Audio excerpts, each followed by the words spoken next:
Parents too. Everybody knows. Mommy, parents too. No, everybody should. I would really like one, maybe two parents to take pictures. Everybody else leave it behind. Everybody else is going on. I really want you to be So parents are going to, we have a couple parents who are going to be soloists. Oh yeah, not me, I can tell you. You really don't want to use bricks. Okay guys, let's get into two nice rows, okay? Now, what I want you to do, everybody, is turn and face each other. Shake hands. No, you don't have to shake hands. Okay. So here's what I'm going to do. I'm going to hand you the flag. You're going to pass it down. Don't unroll it. And you guys don't have to do anything yet, okay? But you guys, I'm going to pass the flag down, okay? Nothing yet. Nothing yet. Ready? So don't unroll it. Just pass it just down, just like that. Pass it down. Flag. That's it. Now stand in a straight line. Everybody turn and look at the people across from you. Straight line. Awesomeness. That's a big straight flag. line and start to come back, guys. Yeah, It's cute. It's just gonna go. Don't unroll it. No. Just keep it tight. Both hands. two hands. Two hand job. Constant concentration. How big is it? Very awesomeness. Very big. The end is coming near. The end is coming near. What the heck?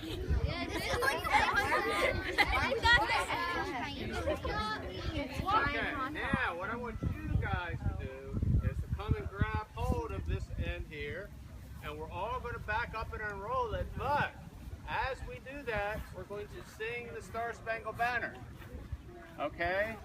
And I'm not going to lead. We're going to have your music instructor lead this, all right? And you too, you're going to get this in, right? Grab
So, if we go back to the Revolutionary War, does anybody remember who was our first president? Go. Anybody else? Go ahead. George Washington. And George Washington was also the commander-in-chief of our forces because we had to fight for our independence from Great Britain, right? Okay. So, another gentleman who was in the Continental Congress, and this was a gentleman you probably would know, kind of famous for inventing electricity. He flew a kite with a key. Benjamin Franklin, very good. Benjamin Franklin decided George Washington needed a flag that represented all of the colonies that was to become the United States. Because remember, we hadn't won our independence yet. And so Benjamin Franklin designed a flag for General Washington and his troops. And what that flag looked like was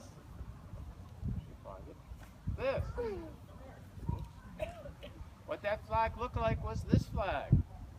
So what do we notice about this flag? A couple things. Go ahead.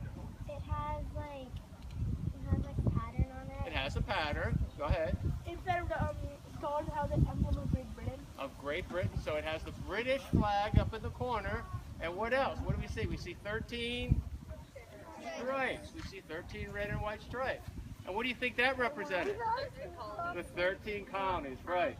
So what Benjamin Franklin was saying, remember this was before the Revolutionary War, before we declared our independence.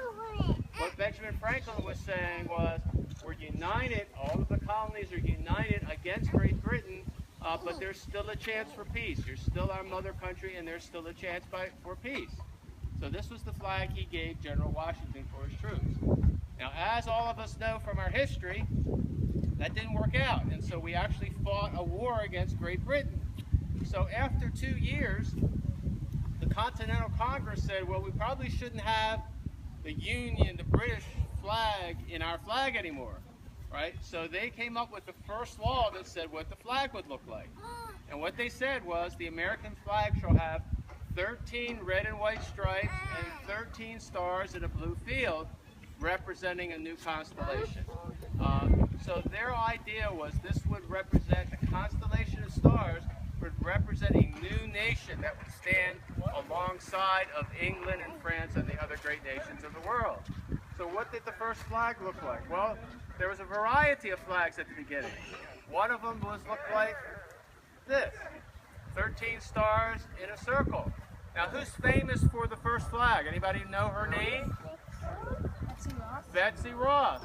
And so this flag is called the Betsy Ross flag. Now whether Betsy Ross was the first person to design the flag or not, historians still argue that. But this is called the Betsy Ross flag, okay? Now where are you all from? Virginia, okay, well we're close. But this flag is another flag that flew at that same time. This was the flag that flew over the Annapolis, Maryland State House when George Washington resigned his commission, right? So what do you notice? What do we notice different about this flag? A couple of things. Go. Right, it has a sidebar all the way down. Anything else? Okay. Stars are different. Yeah, what's different? Well, they have different amounts of points, right? So how many points does this star have? How many points does this star have? 8. Correct. One other difference. It starts with white, right? So the Continental Congress didn't say what it should actually look like other than they said 13 white stars and stripes. They didn't say whether red was first or white was first, and they didn't say how the stars had to look, okay? So it took almost 150 years before the President of the United States actually decided on the final design of the flag, okay? So as we were just saying, the first flag was 13 stars, 13 stripes. Why 13? Anybody know? Because of the 13 colonies. So each colony got a star, each colony got a stripe, right? So by 1794, however, we had 2 more states that joined, okay? Anybody know what they may have been? Kentucky and Vermont. Oh, you've been studying. Kentucky and Vermont is right. Wait, who was that? Robert, way to go. I'm telling you. So 2 more states. Before we get there, since you knew those 2, who can name the 13 colonies? Everybody give me one. Virginia. Virginia. Delaware. Pennsylvania. Maine. No, not Maine yet. North Carolina. North and South Carolina. Okay, that's 6. Let's go this way. No, not Long Island. But what state is Long Island? New York. New York. Rhode Island. Well, what state are we in now? Maryland. What state do you all live in? Virginia. Did you say Virginia? What are we missing?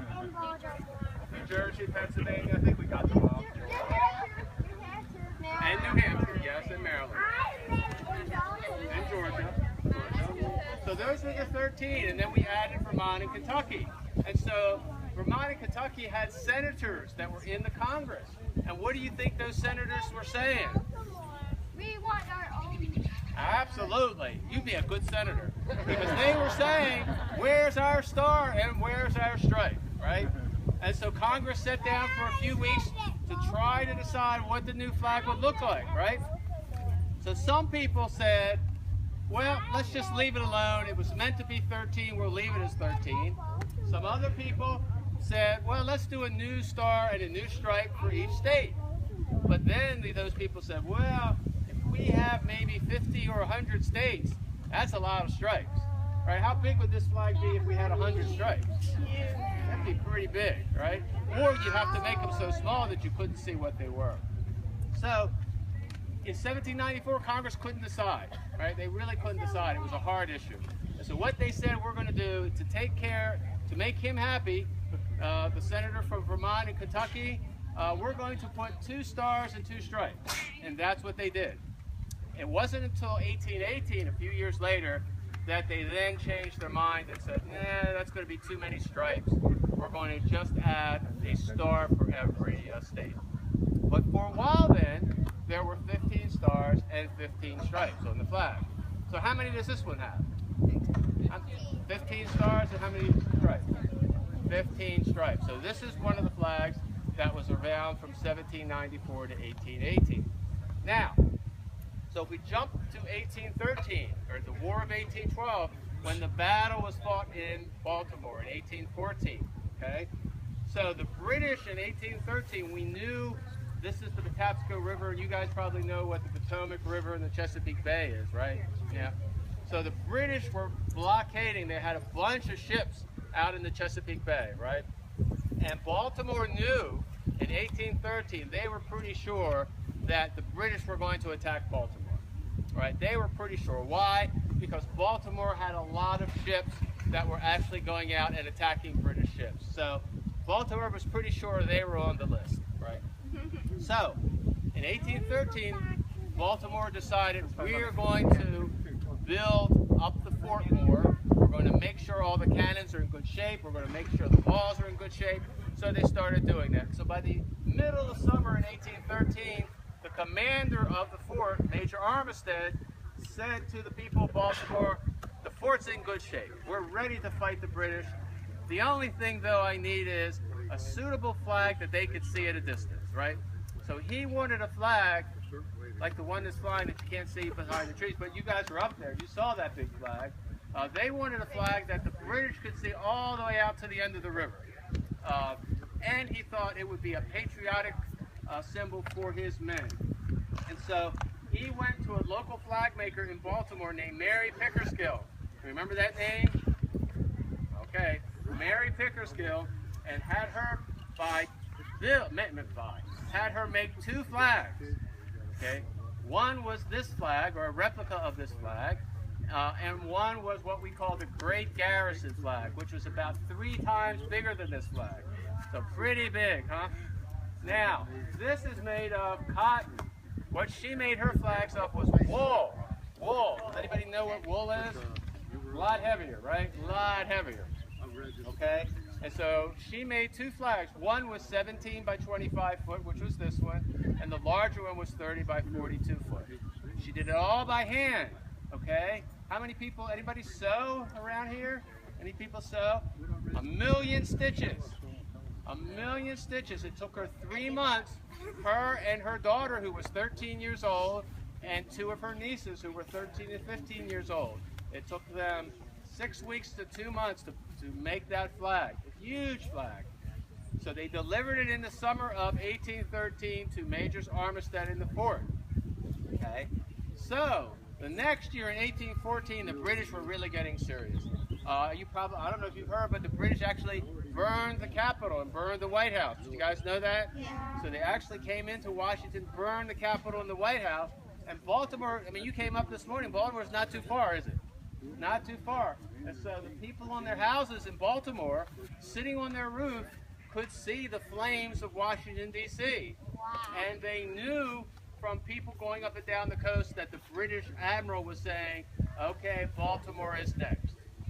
So Washington was burned in August. 2 weeks later, the British fleet showed up at the mouth of this river here. 2 weeks later, okay? So Francis Scott Key had gone to the fleet to try to help a friend get released from the British. And he actually succeeded, but the British did not want to let Francis Scott Key go until after the battle for Baltimore. So Francis Scott Key's ship sat right out there by that bridge that you can see out there with the British fleet and watched the bombardment of the fort. Now, we think for most of the fort, most of the bombardment, did you guys see the movie? Didn't see the movie? Well, if you saw the movie, the weather during that day was horrible. It was raining, it was thunder, it was lightning. And so we think for most of the battle, this was the flag that was flying. Why? Because if the big flag made of wool were flying and it got wet, how much do you think it would weigh?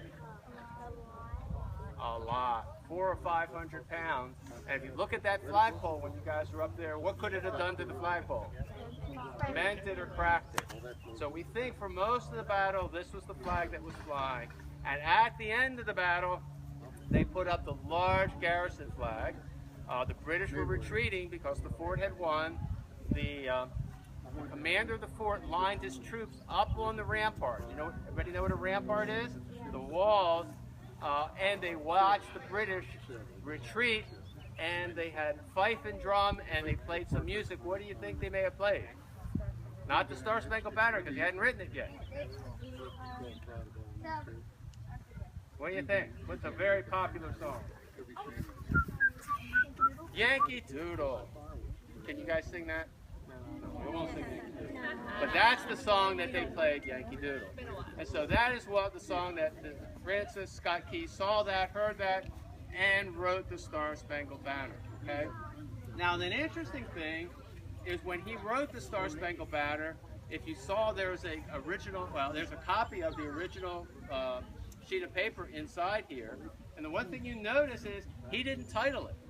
Right? He put no title on the Star Spangled Banner. It was just 4 lines of a poem. It said, "Sing to Anacreon in heaven." So who actually named the Star Spangled Banner was the newspaper publisher who published it for the first time. And in fact, he called it the Defense of Fort McHenry. And it wasn't until a month later when a local music store actually printed the music for the Star Spangled Banner that it became known as the Star Spangled Banner. So that's the history of the Star Spangled Banner. It took about 100 or so years for it actually to become the national anthem. And so that's kind of the history of the Star Spangled Banner. Any questions? Yeah. Did it become the national anthem like 1931? Yes. So it took over 100 years to become the national anthem. Now, do you know what any of the other possibilities were? No. My Country 'Tis of Thee, Hail Columbia, America the Beautiful. So there were several songs, and people didn't like. Some folks didn't like the Star Spangled Banner because it was hard to sing. But you guys just did a great job. So you know, I mean, I think it was clearly not that hard to sing. All right. So guys, what we're gonna do is we need to get this back in the bag. Okay? Because I don't want you to leave me here with me. All right? So what we're going to do, we're going to play a little game. All right? What grade are you guys in? 5th. 4th and 5th. We're going to play Are You Smarter Than a 5th Grader? So it's the 5th grade and below, and the adults on the other end. All right? So every time you get a right answer, both sides get to fold up a stripe. Roll up a stripe. All right? So we're going to make it a little tougher for the parents. So here's your first question for the 5th graders or 4th graders. Where are you today? Oh, what's the name of this place? No, more specific. Fort McHenry. All right. Roll up the stripe.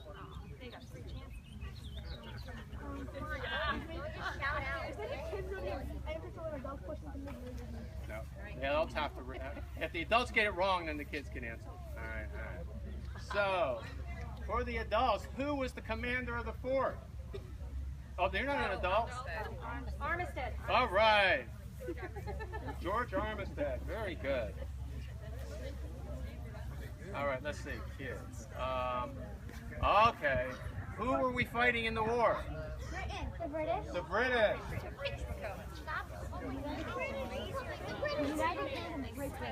Okay, let's see, for the adults. Who is the name of the lady who sewed this flag? Pickersgill. Very good. That's really good.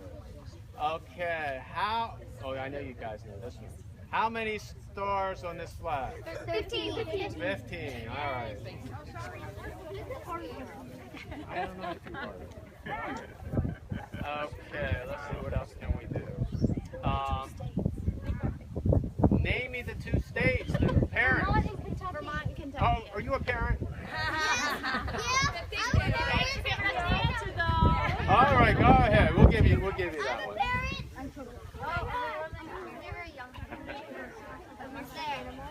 Okay, we got. If you get the next question right, we'll give you we'll give you one free strike. Okay, and anybody can answer this question. This is a hard one, I think. Okay, you see, there's a bridge out there. Anybody have any idea what they may call that bridge? Francis Scott Key Bridge. Very good. And why do you think they call it that? Go. Because he's standing near the bridge. He was in his ship right by the bridge. Very good. You guys are great. Fantastic job. Okay, but now you got to pass that. Hold on.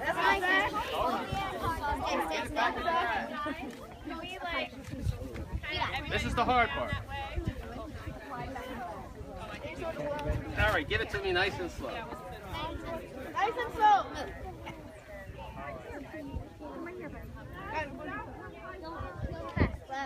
Nice and slow. That's good. Little faster than that. Little faster. That's perfect.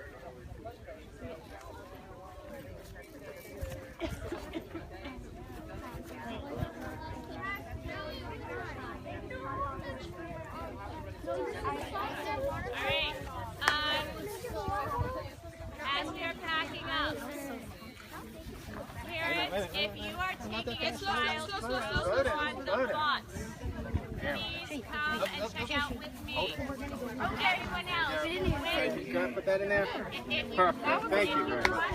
we are meeting back at the Armistead statue where we met at the beginning for the bus. Thank you. That was awesome. Thank you.